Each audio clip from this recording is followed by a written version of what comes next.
Good afternoon and welcome back to Northanger Abbey. I'm aware that it has been many months since the last update, and to everyone listening, I apologise. This always started as a lockdown project and way of spending time. Oh, hello Dido. Let's just get rid of you. And as COVID has lessened, though not entirely, and we've gone back to normal, the time and motivation has sort of vanished.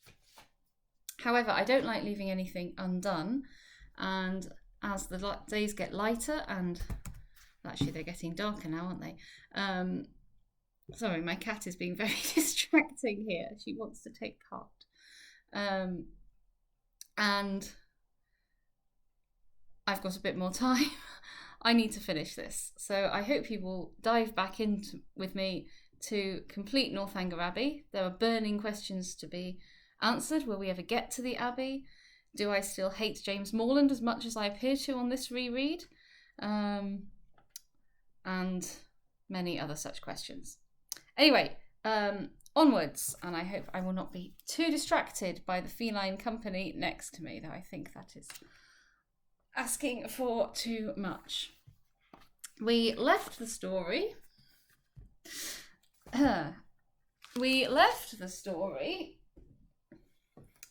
with James and Isabella having just got engaged. Hooray! I do love a good romance.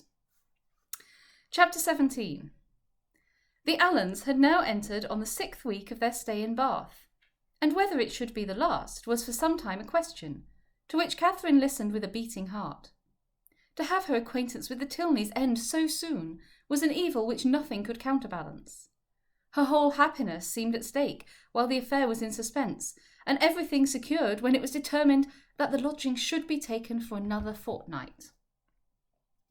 What this additional fortnight was to produce to her beyond the pleasure of sometime seeing Henry Tilney made but a small part of Catherine's speculation. Once or twice, indeed, since James's engagement had taught her what could be done, she had got so far as to indulge in a secret, perhaps. But in general, the felicity of being with him for the present bounded her views. The present was now comprised in another 3 weeks, and her happiness being certain for that period, the rest of her life was at such a distance as to excite but little interest. In the course of the morning, which saw this business arranged, she visited Miss Tilney, and poured forth her joyful feelings. It was doomed to be a day of trial. No sooner had she expressed her delight in Mr. Allen's lengthened stay than Miss Tilney told her of her father's having just determined upon quitting Bath by the end of another week. Here was a blow. The past suspense of the morning had been ease and quiet to the present disappointment. Catherine's countenance fell, and in a voice of most sincere concern, she echoed Miss Tilney's concluding words. "By the end of another week." "Yes, my father can seldom be prevailed on to give the waters what I think a fair trial. He has been disappointed of some friend's arrival whom he expected to meet here, and as he is now pretty well, is in a hurry to get home." "I am very sorry for it," said Catherine dejectedly. "If I had known this before—" "Perhaps," said Miss Tilney in an embarrassed manner, "you would be so good.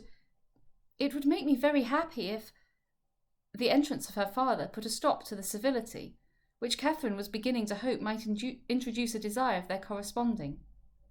After addressing her with his usual politeness, he turned to his daughter and said, "Well, Eleanor, may I congratulate you on being successful in your application to your fair friend?" "I was just beginning to make the request, sir, as you came in."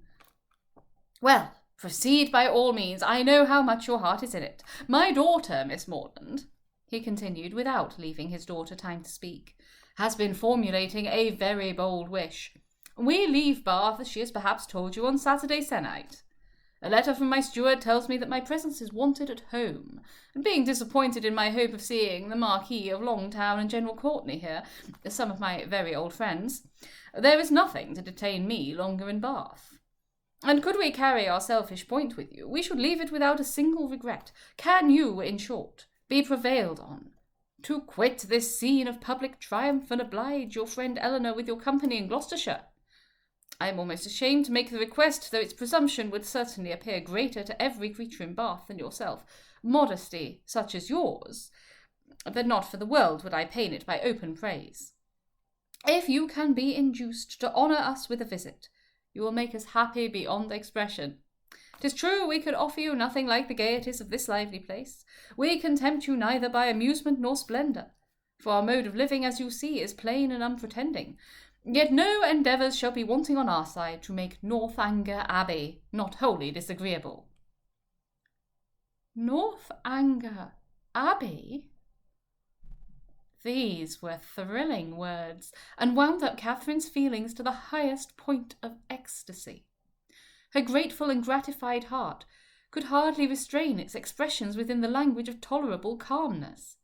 To receive so flattering an invitation, to have her company so warmly solicited, everything honourable and soothing, every present enjoyment and every future hope was contained in it, and her acceptance, with only the saving clause of Papa and Mamma's approbation, was eagerly given.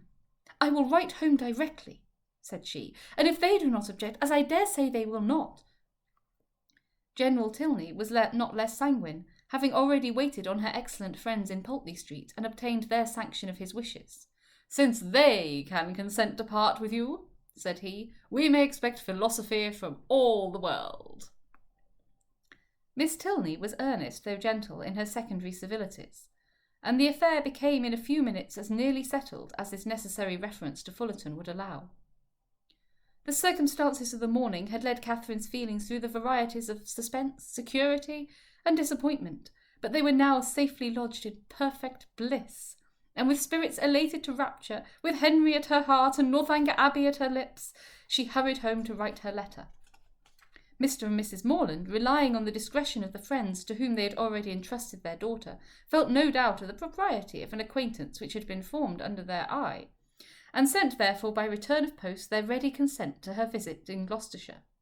This indulgence, though not more than Catherine had hoped for, completed her conviction of being favoured beyond every other human creature, in friends and fortune, circumstance and chance. Everything seemed to cooperate for her advantage. By the kindness of her first friends, the Allens, she had been introduced into scenes where pleasures of every kind had met her. Her feelings, her preferences, had each known the happiness of a return. Wherever she felt attachment, she had been able to create it. The affection of Isabella was to be secured to her in a sister. The Tilneys, they, by whom above all she desired to be favourably thought of, outstripped even her wishes in the flattering measures by which their intimacy was to be continued. She was to be their chosen visitor. She was to be for weeks under the same roof with the person whose society she most prized. And in addition to all the rest, this roof was to be the roof of an abbey. Her passion for ancient edifices was next in degree to her passion for Henry Tilney, and castles and abbeys made usually the charm of those reveries which his image did not fill. To see and explore either the ramparts and keep of the one or the cloisters of the other had been for many weeks a darling wish, though to be more than the visitor of an hour had seemed too nearly impossible for desire. And yet this was to happen. With all the chances against her of house, hall, place, park, court, and cottage, Northanger turned up an abbey, and she was to be its inhabitant. Its long, damp passages, its narrow cells and ruined chapel were to be within her daily reach, and she could not entirely subdue the hope of some traditional legends, some awful memorials of an injured and ill-fated nun. It was wonderful that her friends should seem so little elated by the possession of such a home, that the consciousness of it should be so meekly borne. The power of early habit could only account for it. A distinction to which they had been born gave no pride. Their superiority of abode was no more to them than their superiority of person. Many were the inquiries she was eager to make of Miss Tilney, but so active were her thoughts that when these inquiries were answered she was hardly more assured than before of Northanger Abbey having been a richly endowed convent at the time of the Reformation, of its having fallen into the hands of an ancestor of the Tilneys on its dissolution, of a large proportion of the ancient building still making a part of the present dwelling, although the rest was decayed, or of it standing low in a valley, sheltered from the north and east by rising woods of oak. I'm going to pause there because I think we should leave Catherine feeling such happiness. We are, however, halfway through the novel, and as everybody knows, a heroine cannot be too happy at the halfway point. So let us pause there and leave her in blissful contemplations of a truly horrible experience at the Abbey. Have a good afternoon, everyone.